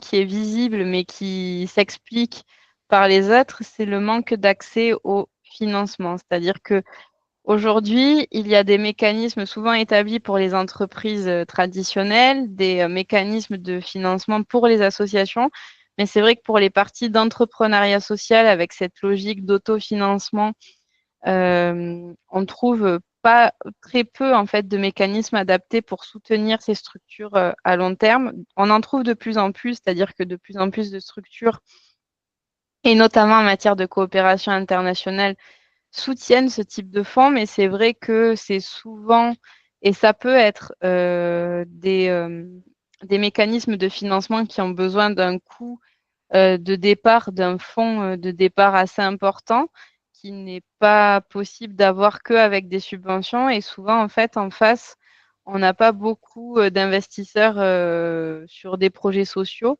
Et donc, ça rend l'accès au financement compliqué, limité, et donc ça retarde en fait le potentiel d'impact que peuvent avoir ces initiatives. Donc, c'est important d'en être conscient. Cet accès au financement limité s'explique aussi par vous l'avez très bien dit, hein, des cadres réglementaires insuffisants, c'est-à-dire qu'il y a peu de pays en Afrique aujourd'hui, voire même, enfin, peut-être pas du tout non plus, qui définissent réglementairement ce qu'est l'entrepreneuriat social. Et une fois que c'est défini, définir aussi le régime fiscal selon lequel il est régi. Est-ce qu'il y a des incitations financières à développer ce type d'initiative, des exonérations de TVA, par exemple, etc. c'est tant que les cadres réglementaires n'existent pas complètement, c'est vrai il est possible de faire du bricolage et il y a des exemples hyper positifs qui existent et qui démontrent que même en l'absence de cadre réglementaire, c'est possible. Mais c'est sûr que si le cadre réglementaire existait et s'il était incitatif, ça permettrait de basculer dans une nouvelle dimension et de ces structures-là et peut-être d'alléger aussi leurs coûts financiers, notamment si on était sur des leviers d'exonération de certains types d'impôts, de TVA, ça faciliterait l'autonomie de ces structures. Le troisième point, c'est les besoins de formation et un accompagnement. C'est aujourd'hui des mécanismes financiers qui sont peu ou pas très connus et lorsqu'ils sont connus, on ne sait pas toujours comment travailler dessus, avec quels outils le faire, ni même ça nous demande aussi en tant qu'acteur du secteur social de changer de langage, de tout d'un coup se mettre en passé de business model Canva, de parler de marketing, de parler d'offres de services et de parler aussi d'indicateurs économiques puisqu'il s'agit quand même d'avoir une structure à l'équilibre et donc de maîtriser certains leviers économiques et même quand on va voir des investisseurs, de leur parler aussi avec des termes de la valorisation qu'on a sur le marché, de ce genre de choses. Donc, ça demande aussi de se faire accompagner pour adopter ce type de mécanisme financier-là. Et puis, il y a aussi des obstacles parfois logistiques et infrastructures où parfois ça peut être compliqué de se déplacer et dépendamment du service que l'on veut offrir, ça peut être un vrai obstacle, les obstacles logistiques et infrastructures qu'on peut rencontrer dans différents pays. Néanmoins, malgré ces obstacles, il y a beaucoup de structures qui tentent l'expérience, qui en tout cas essayent de travailler avec ces zones grises plutôt que de les voir comme des obstacles et ça permet de créer des opportunités parce que les besoins sociaux et environnementaux sont immenses, vous le savez très bien, notamment pour l'insertion jeune, le nombre de jeunes NEET qui explose, le taux de chômage aussi également, les questions d'accès à l'eau, à l'alimentation. Il y a beaucoup de problématiques sociales qui existent et lorsque on pense impact social, impact environnemental, on dessine quelque part la solution pour répondre à ces besoins-là, en posant un cadre économique qui permet que ce soit durable et donc que, à l'inverse des projets associatifs subventionnés qui sont sur une durée de 1, 3, 5 ans et après ça s'arrête parce qu'on n'a plus de financement. En fait, là, on pense la durabilité dès le début avec un modèle économique qui se soutient à lui tout seul. Et ça, c'est quelque chose qui est très important pour la durabilité, pour multiplier l'impact. Ensuite, c'est important de tenir compte du fait qu'il y a des dynamiques qui commencent à émerger quand même sur les territoires. Effectivement, on peut dire qu'il y a un manque d'accès au financement, mais il y a des solutions dans l'écosystème qui commencent à arriver. Il y a des incubateurs qui commencent à arriver, qui sont des incubateurs de projets sociaux. Il y a des laboratoires de recherche qui de plus en plus se développent pour étudier les modèles économiques que j'ai pu citer, par exemple. Il y a aussi des investisseurs à caractère social qui commencent à émerger, à vouloir développer des fonds d'investissement pour des projets d'entrepreneuriat social. Donc, il y a des dynamiques qui sont en train d'émerger. C'est important de se tenir informé parce que ça se développe chaque jour un peu plus. Et si c'est quelque chose que vous souhaitez développer pour votre structure ou accompagner les jeunes vers l'entrepreneuriat social, c'est important de connaître les acteurs de l'écosystème au niveau de votre pays, au niveau local ou au niveau africain qui se développe pour justement faire grandir en fait cet écosystème d'entrepreneuriat social. Donc, j'en ai parlé. Il y a les financements, c'est vrai qu'ils sont challengeants. C'est vrai que, comme je l'ai dit, il y a un peu de mécanismes de financement de fonds à impact qui existent, mais ils commencent à exister. Donc, c'est important de les connaître, de les prospecter et de comprendre comment ils fonctionnent, surtout si vous voulez accompagner des jeunes vers ces éléments-là. Et l'autre point en termes d'évolution de financement qui peut parfois booster un projet à son début, c'est le crowdfunding en mobilisant notamment la diaspora africaine sur des plateformes soit internationales, soit locales, dépendant de votre du cadre juridique de votre pays encore se développer de plus en plus en Afrique et qui pourrait apporter une partie de la solution sur les questions de financement. Et puis, le fait que les social business permettent souvent de transiter vers l'économie verte et circulaire. Et en fait, les projets comme nous avons vu de Bi Madagascar ou de Yukumi le montrent parfaitement, c'est que souvent, même si on est drivé par une problématique sociale, on va prendre en compte la problématique environnementale. Et l'inverse est aussi vrai, quand on est sensible à une problématique environnementale, souvent on est aussi plus à même à mener la dimension sociale, la dimension aussi parfois circuit court, de valoriser la chaîne de valeur au niveau local. Donc, c'est des opportunités qui montrent que il est possible de créer de nouvelles solutions pour répondre aux besoins alarmants qui existent aujourd'hui. Et quelque part, c'est le genre de mécanisme de financement qui demande un petit peu de sortir de ses habitudes pour vraiment aller vers des nouveautés, de nouvelles approches qui combinent impact social et autonomie économique. On arrive à la dernière partie qui est sur intégrer une démarche de social business. Donc là, je voulais avant tout vous présenter différents outils, c'est-à-dire que quand on veut intégrer une démarche de social business, il est quand même important de se poser sur certains outils qui sont incontournables parce que ils nous permettent de penser la mission, qui est une mission sociale ou environnementale, mais aussi les enjeux économiques qu'il peut y avoir derrière. Et ça se fait par le modèle d'affaires ou le business model ou business model Canva. En tout cas, c'est le business model Canva que je vais vous présenter aujourd'hui, qui vous permet de réfléchir à votre proposition de valeur sociale claire. Qu'est-ce que la proposition de valeur sociale? C'est la mission sociale ou c'est l'impact social environnemental qu'on veut avoir. Donc, c'est la mission de la structure. On appelle ça proposition de valeur dans cet outil-là. On réfléchit aussi à la clientèle. Qui seront les consommateurs de nos produits? À qui est-ce qu'on veut vendre soit notre produit ou notre service, puisqu'on développe une activité marchande qui réinjectera peut-être tous les bénéfices dans notre structure, mais c'est une activité marchande et c'est important de le penser. Ensuite, on réfléchit à ces sources également de revenus durables. Donc, une fois qu'on a défini qui sont nos clients, qu'est-ce qu'on leur vend? Comme on parle de diversification financière, c'est important souvent d'avoir un ou deux à minimum leviers de sources de revenus pour s'assurer vraiment d'une durabilité financière pour la structure. Et ensuite, le dernier point qui fait de l'entreprise que l'on développe une entreprise à caractère social, ou en tout cas de l'entrepreneuriat social, c'est de réinvestir les bénéfices dans sa mission.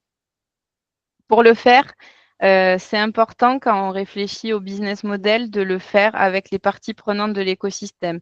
Si on souhaite travailler sur l'insertion professionnelle des jeunes, consulter les jeunes, comprendre qu'est-ce qu'ils attendent, comprendre dans quoi est-ce qu'ils veulent travailler, aussi dans ce qu'ils ne veulent pas faire, etc., pour s'assurer de leur inclusion, c'est essentiel.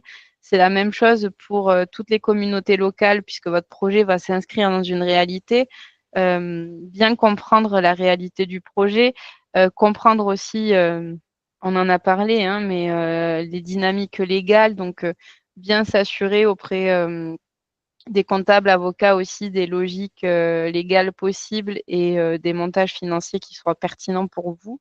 C'est-à-dire non seulement dans une optique d'optimisation financière, mais aussi pour faciliter le transit, par exemple, de fonds de l'entreprise sociale vers la structure associative. C'est important de le penser. Et donc, pour ça demande vraiment, pour qu'un modèle d'affaires soit bien pensé, ça demande de consulter quasiment tout l'écosystème. Je n'ai pas cité, mais discuter avec ses clients, parce que c'est les clients qui valident la proposition de valeur et l'offre que l'on fait surtout. Discuter aussi avec les autorités locales. Est-ce que vous répondez à un besoin, à une politique? Est-ce qu'elles sont prêtes à vous subventionner si vous répondez à un besoin qu'elles ont identifié? Quand c'est possible, le modèle d'affaires permet vraiment ça. Tout ça est transposé dans un business model Canva. Donc, je vais flécher un petit peu pour arriver à normalement vous expliquer. Ici, là où vous voyez mon pointeur, il y a la proposition de valeur. Donc, c'est là où on explique ce qu'on apporte au client et comment l'entreprise répond aux besoins. C'est-à-dire que c'est ici où on explique la mission sociale ou environnementale qu'on porte et qui va en fait diriger tout notre projet. Ça, c'est très clair à comprendre. Une fois qu'on a défini sa mission sociale, il est important de définir les activités clés, c'est-à-dire qu'est-ce que va faire l'entreprise sociale, quelles sont les offres qu'elle va proposer, pourquoi, vers qui ça va être orienté. C'est là où on arrive à, pour faire ces activités, on a besoin de ressources. Donc, c'est important, comme vous le faites pour les subventions, de lister vos besoins financiers, de les catégoriser et de savoir combien est-ce qu'on a besoin pour faire rouler en fait cette affaire, quelles sont nos charges. Et ensuite, basé là-dessus, ça nous permet de structurer nos coûts. Donc, d'avoir des charges à coût fixe, à coût variable.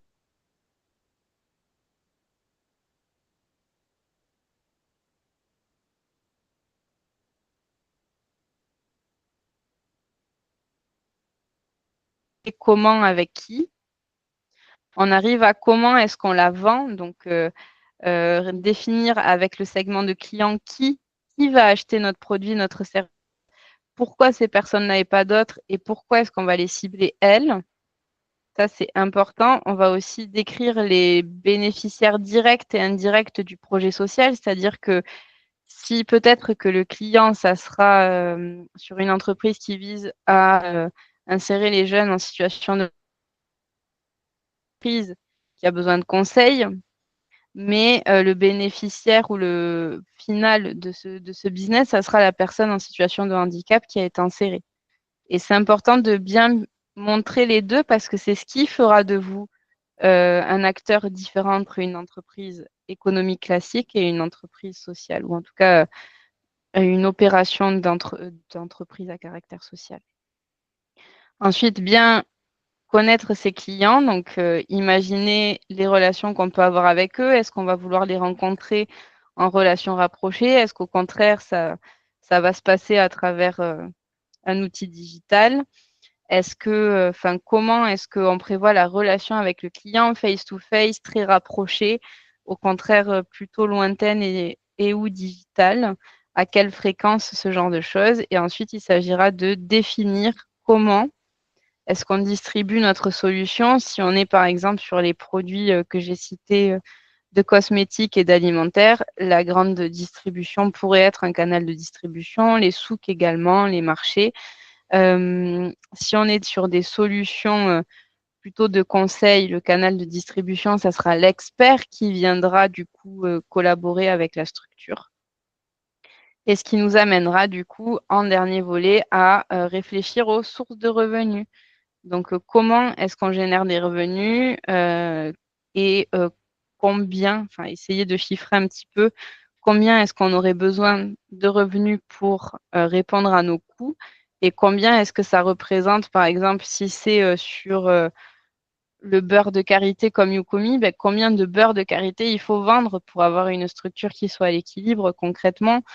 Si on fait du conseil, ben, de combien est-ce qu'on a besoin pour avoir une solution viable. Donc, le business model Canva, c'est un peu tout votre business résumé en une fiche et qui permet de comprendre de façon instantanée où vous voulez aller, avec qui, pour qui vous faites ça et qui sera les clients, comment est-ce qu'ils sont, donc fixer leur profil client et de combien vous avez besoin pour développer votre structure et combien vous allez quel revenu vous allez générer, combien d'argent vous allez générer pour s'assurer d'une autonomie financière. C'est-à-dire que si vous avez énormément de coûts, mais pas du tout assez de revenus, vous allez avoir un problème d'autonomie et ça pourra mettre votre structure d'entrepreneuriat social en situation délicate et donc augmenter votre précarité encore plus en tant que structure associative. Au contraire, si vous avez une structure très light et énormément de revenus, il faudra s'assurer de comment est-ce qu'on réinvestit tous les revenus dans la structure associative et dans sa mission pour pas tomber dans des cas d'hypercroissance et de non-capacité de gestion des fonds qui mettraient du coup à mal l'existence de votre structure associative. Donc c'est important de penser à cet équilibre à chaque fois entre les deux et c'est cet exercice-là qui est pas toujours très simple. Et on arrive à la fin quasiment de la session. Je voulais laisser un temps justement pour discuter cette partie de business model qui, je sais, est technique. Du coup, je vous laisse la parole pour savoir si vous avez des questions, des éléments que vous aimeriez partager ou des choses qui sont peu pas claires. Je vous écoute.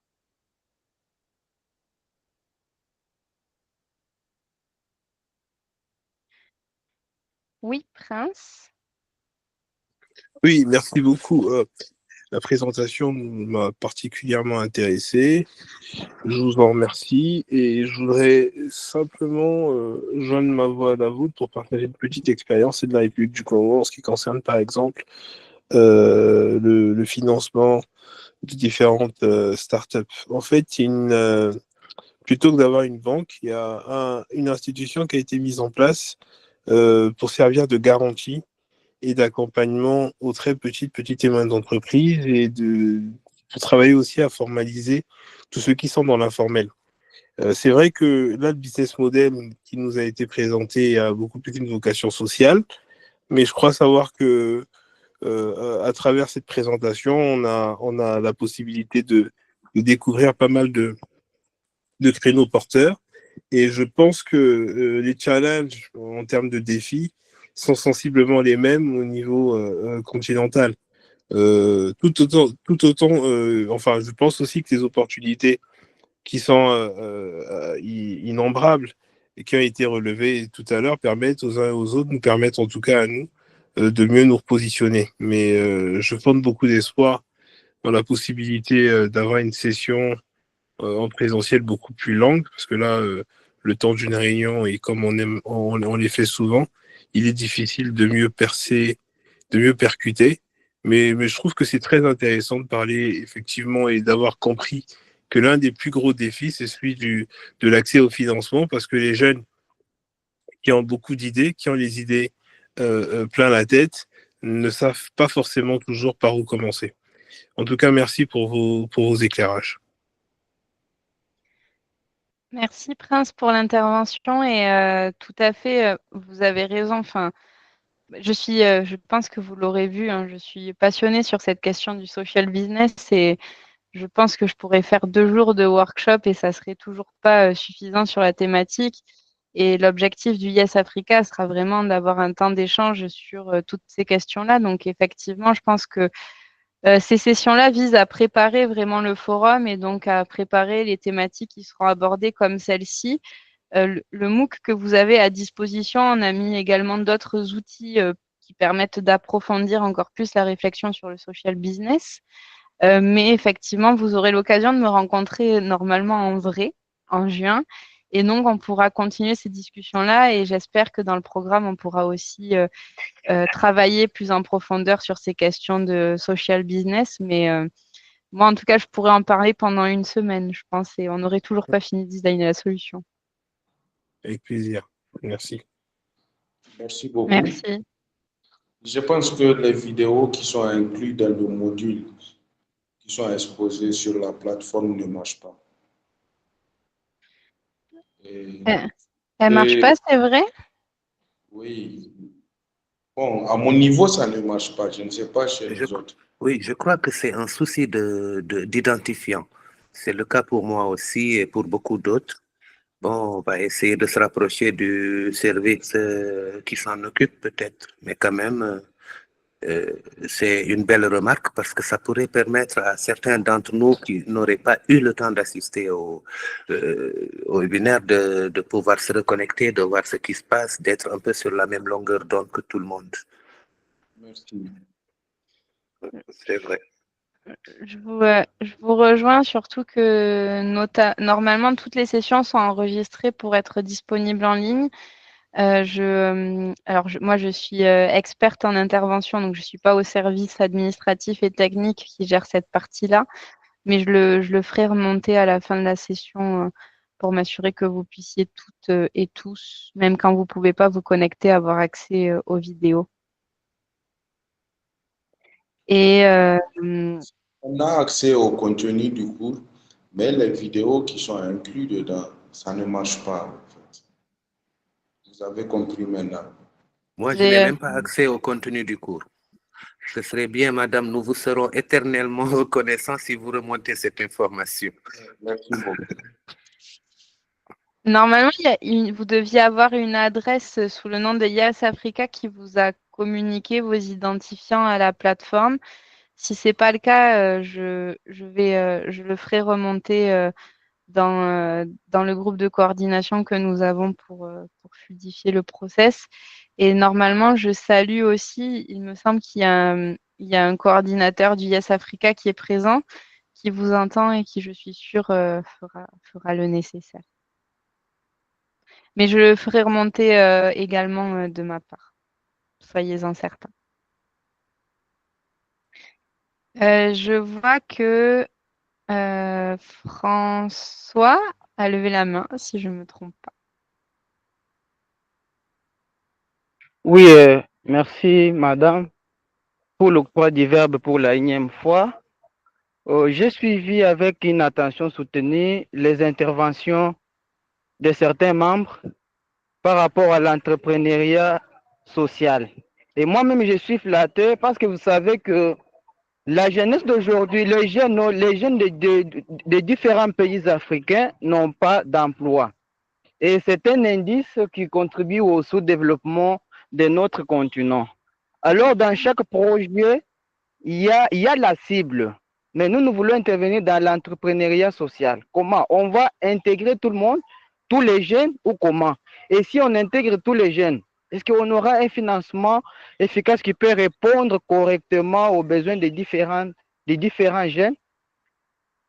Parce que c'est un problème. Parce qu'un pays ne se développe pas avec les gens qui parlent le français, comme je l'ai toujours dit, mais un pays se développe avec le jeune qui crée d'emplois. Parce que même une jeunesse bien préparée peut faire peur à une bombe atomique. Mais il est vrai de penser pour le renforcement des capacités de ces derniers.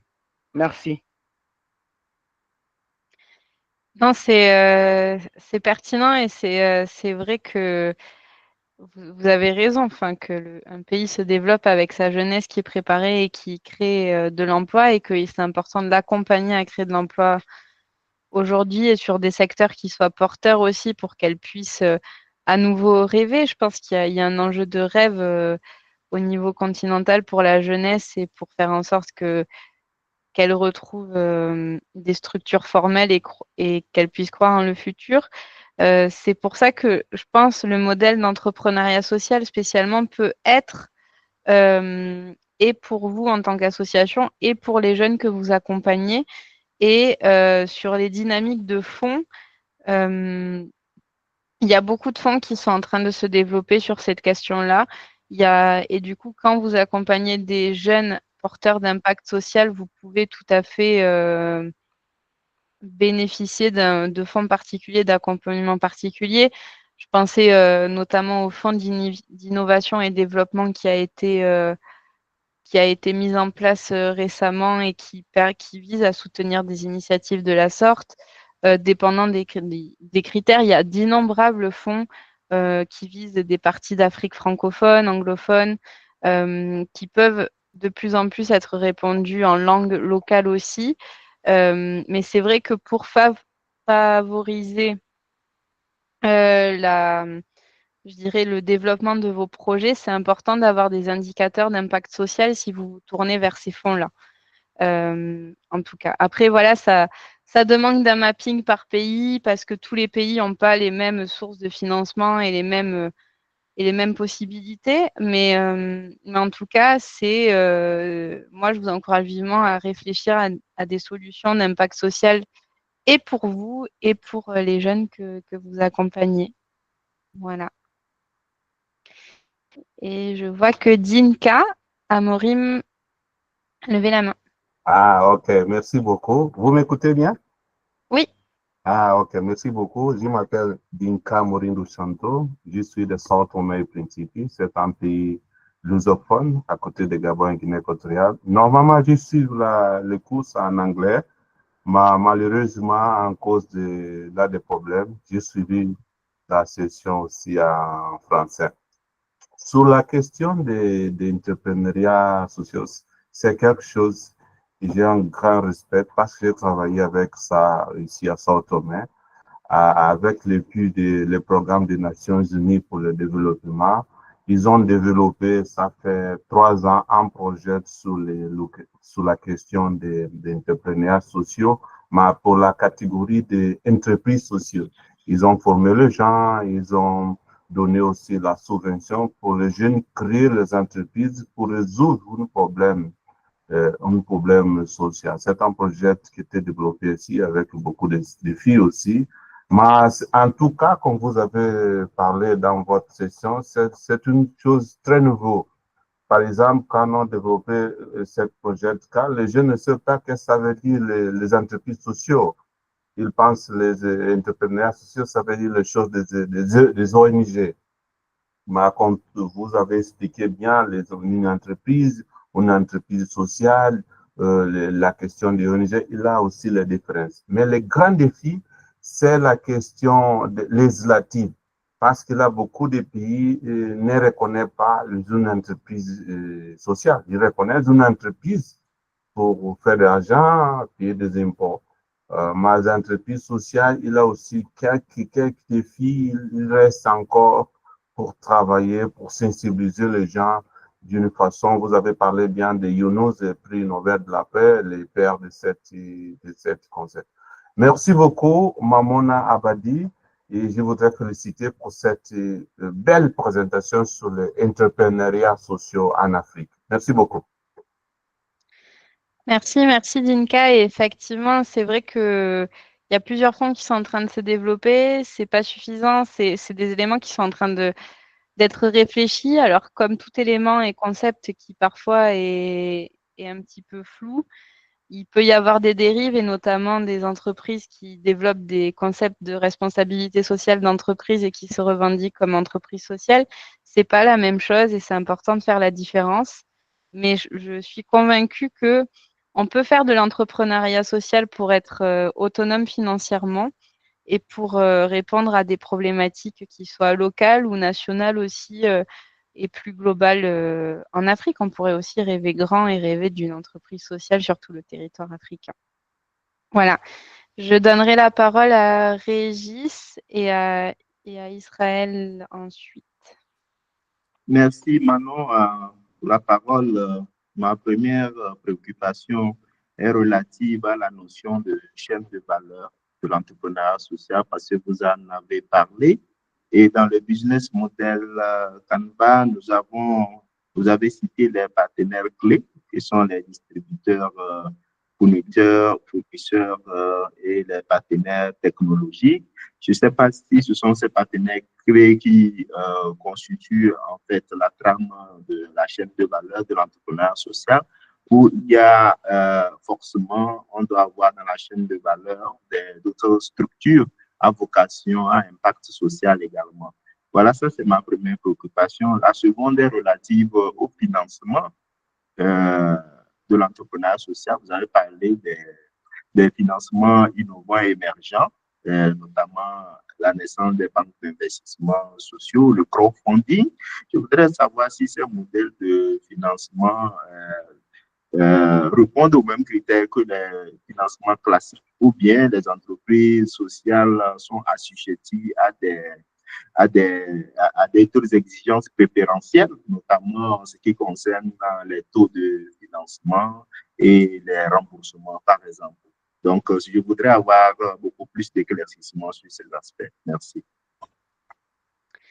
Alors, je vais essayer de donner des éclaircissements, tenant compte bien sûr que ça dépend hein, de chacun, de chacune, de la valeur. Et pour les structures qui octroient des financements aux entreprises sociales, chacune a ses propres critères et donc je ne peux pas non plus faire une généralité, mais je peux donner des grandes tendances.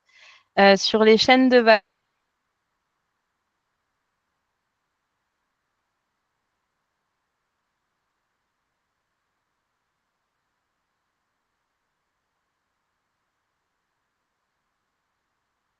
dire que parfois on se heurte à des limites de système et on est obligé de trouver des compromis. Mais c'est important de trouver des compromis en respectant un minimum de valeurs qui vous soient fortes. Par exemple, pour illustrer, j'ai perdu la connexion. Est-ce que vous m'entendez? Est-ce que vous m'entendez? Oui. Oui, On vous oui. entend. Pardon, On vous entend.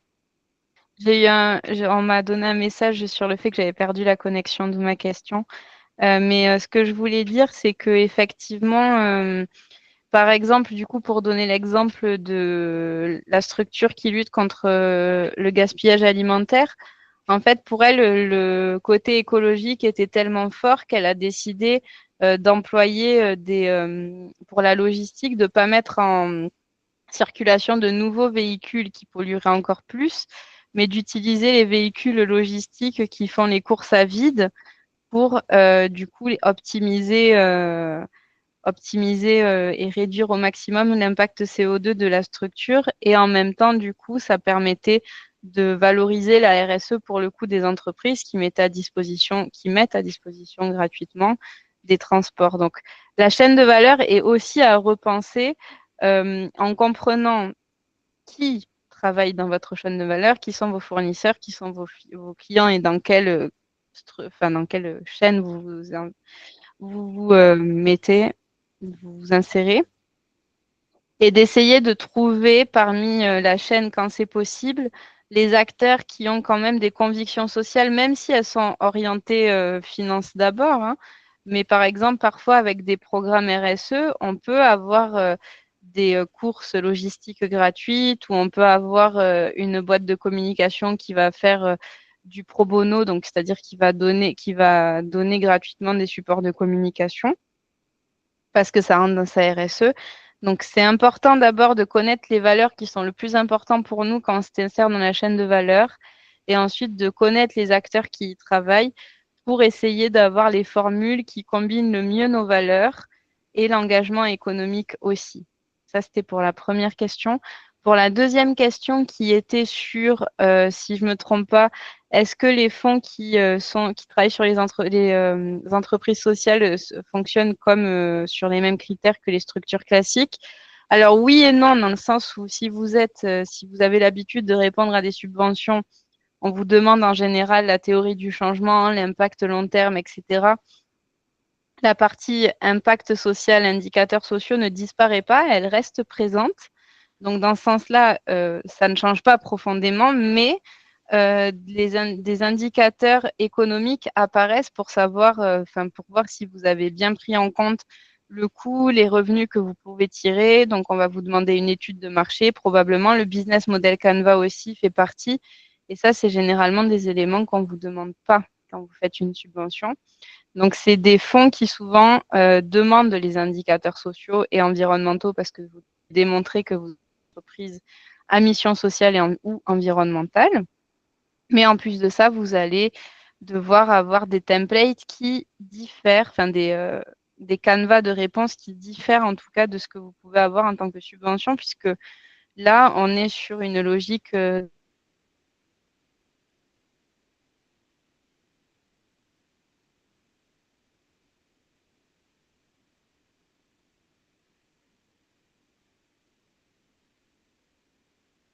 c'est, ça dépend des structures que vous ciblez quand même. Mais en gros, c'est ça. Et pour conclure, Merci je dirais avec plaisir. Et pour conclure, il me semble que Israël Yaovi Daignan a aussi levé la main. Oui, oui, merci beaucoup pour la belle présentation.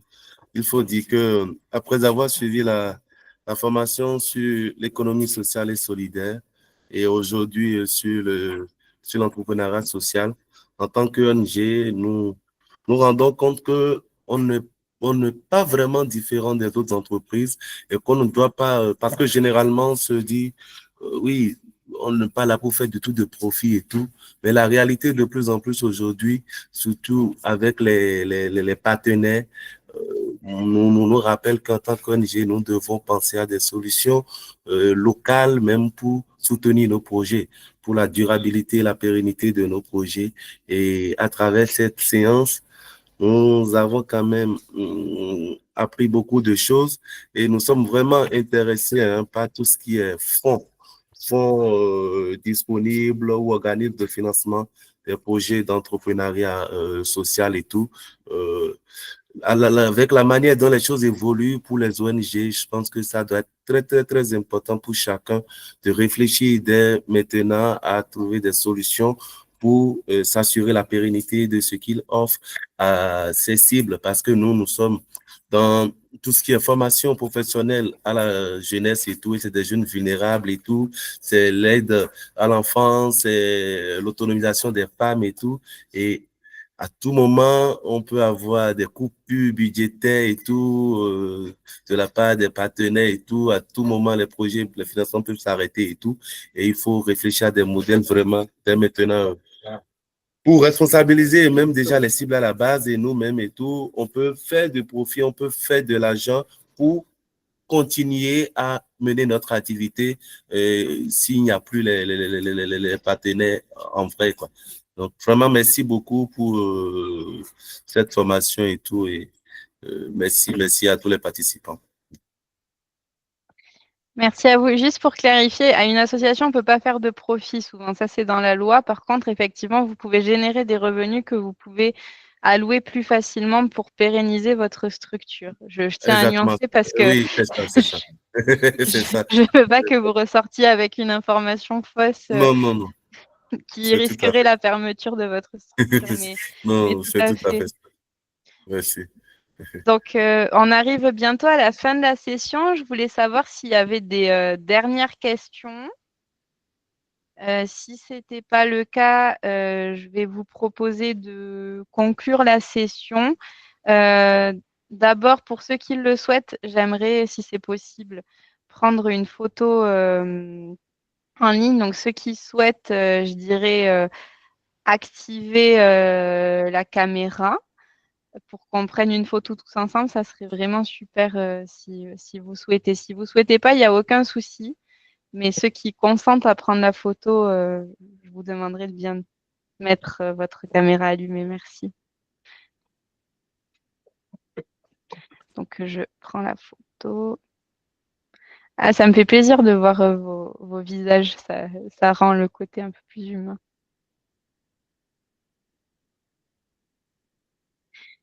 Voilà. Merci beaucoup. J'espère que ça vous a été utile, que vous avez apprécié la session. Je sais que c'est challengeant quand on est une association, ça demande de changer de mindset, mais effectivement, comme vous le disiez, c'est de plus en plus nécessaire, notamment pour continuer à mener à bien la mission sociale. Ah, pas fait la photo, mais on peut répéter la photo et je crois qu'on est nombreux à avoir gardé notre caméra ouverte qui le souhaitent. Et donc voilà, l'idée, c'était vraiment d'essayer de vous faire un petit peu voir ce qui était possible. Le financement avec le social business, c'est un mécanisme, il y en a plein d'autres qui ne relèvent pas des subventions. Bon, on ne peut pas tout élaborer, mais j'espère qu'on aura l'occasion d'en discuter plus tard, que ce soit lors du sommet ou dans d'autres interventions. Voilà. Merci beaucoup. S'il n'y a pas d'autres interventions, je pense qu'on peut clôturer la séance. Ça m'a fait très plaisir d'être avec vous.